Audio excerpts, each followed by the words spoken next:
लेकिन अब बात करते हैं बाजार में आने वाले कुछ नए खिलाड़ियों की, यानी रत्नाकर बैंक। आज से इसका आईपीओ खुल गया है, 23 अगस्त तक ये खुला रहेगा और अब तक करीब 27% तक सब्सक्राइब हो चुका है। इसका प्राइस बैंड 224 से करीब 225 रुपए। शो के जरिए 15% हिस्सा बेचने की योजना है बैंक की। और इसी आईपीओ पर बात करने के लिए हमारे साथ कंपनी का मैनेजमेंट है, mister Rajiv Ahuja, head strategy RBL मौजूद है। सर, सबसे पहले तो आपसे जानना चाहेंगे कि जो रकम आप जुटा रहे हैं इस इशू के जरिए, उसको किस तरह से प्रोसीड्स को आप यूज करेंगे? देखिए, जो फंड रेज हम कर रहे हैं तकरीबन 800 crore plus, basically tier 1 capital को बढ़ाने के लिए और balance sheet growth, branch expansion, technology, branding और पीपल एक्सपेंशन, सारा इसमें इंक्लूडेड है। हम देखते हैं कि बैंकिंग अपॉर्चुनिटीज इंडिया में काफ़ी हैं हमारे लिए और इसलिए हम उसको लेवरेज करना चाहते हैं कैपिटल रेज करके। जी मिस्टर आहूजा, साथ ही जो जितने भी ब्रोकरेज हाउसेस की रिपोर्ट्स आई हैं आपके आईपीओ को लेकर, उसमें दो चीजें जो इंटरेस्टिंग थी या फिर जो एनकरेजिंग थी वो ये थी कि एक तो जो बैंक के एनपीए हैं वो अभी भी 1% के नीचे बने हुए हैं और जो रिटेल लोन ग्रोथ है वहां पर एक अच्छा इजाफा हमने बीते 3 सालों में देखा है। तो मैं इसी पर एक क्वेश्चन आपसे पूछना चाहूंगी कि जो प्रेजेंट एनपीए सिचुएशन है वो क्या है, क्या ये 1% के नीचे ही है, और साथ ही साथ क्या कुछ नए फ्रेश स्लिपेजेस भी आपने पोस्ट किए थे लास्ट क्वार्टर में? देखिए, मार्च 31, 2016 को हमारा ग्रॉस एनपीए 1% के अंडर था और हमारा ये प्रोसेस और सिस्टम है कि हम very strong on risk management, client selection, onboarding, monitoring and early warning systems. तो प्रोसेस पर हमारा बहुत ज़्यादा ध्यान रहता है, कैपेबिलिटी और पीपल क्वालिटी पर ज़्यादा ध्यान रहता है और उसके चलते हुए बैंक के पिछले 4-5 सालों में ग्रॉस एनपीए काफ़ी हद तक स्ट्रांग रहे हैं इन टर्म्स ऑफ बीइंग लो।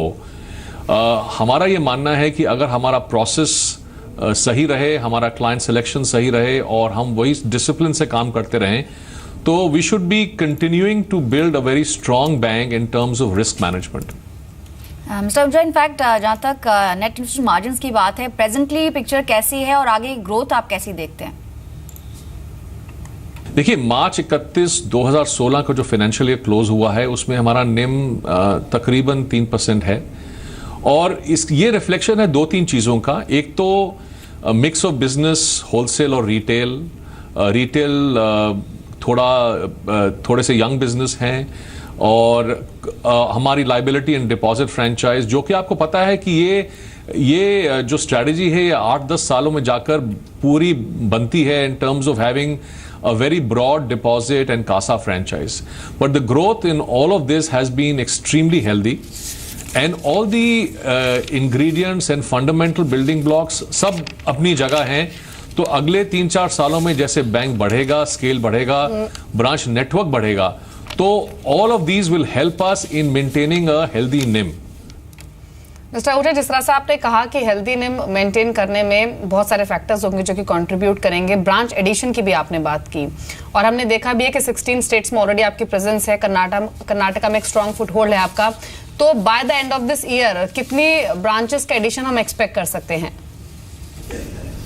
देखिए, मार्च 31, 2016 को हमारी 197 ब्रांचेस थी और ये बात बहुत इंपॉर्टेंट है कि हमारी स्ट्रैटेजी एक मल्टी चैनल डिस्ट्रीब्यूशन की स्ट्रैटेजी है।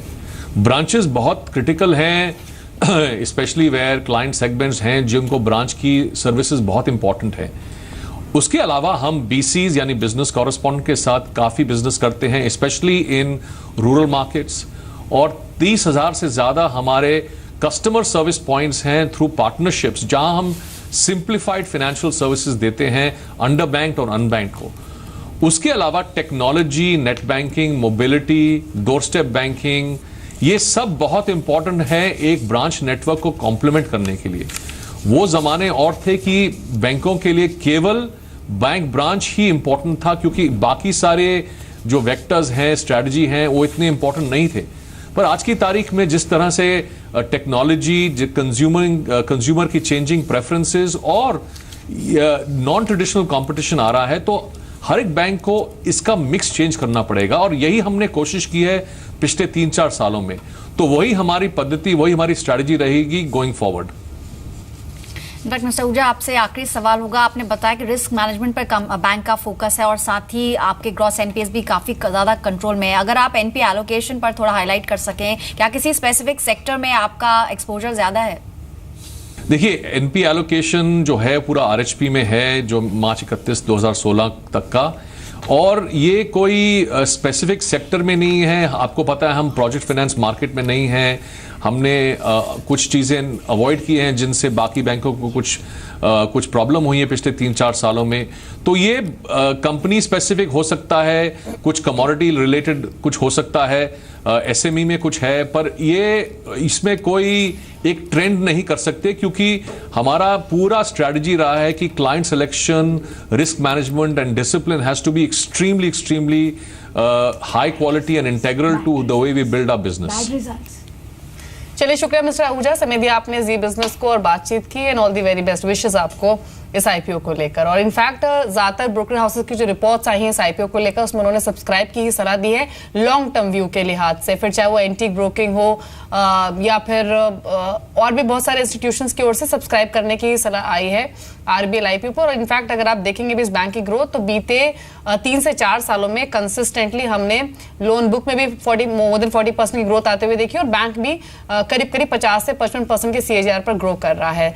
और इनफैक्ट सुबह एक जानकार से बातचीत हो भी रही थी जो कह रहे थे कि इससे पहले जिस प्राइवेट बैंक का आईपीओ आया था वो था येस बैंक का 2005 में, और 2005 से अब तक के परफॉर्मेंस को देखते हुए अगर कोई वापस उस तरह के रिटर्न्स को रिपीट करना चाहता है तो आरबीएल उसमें से एक हो सकता है।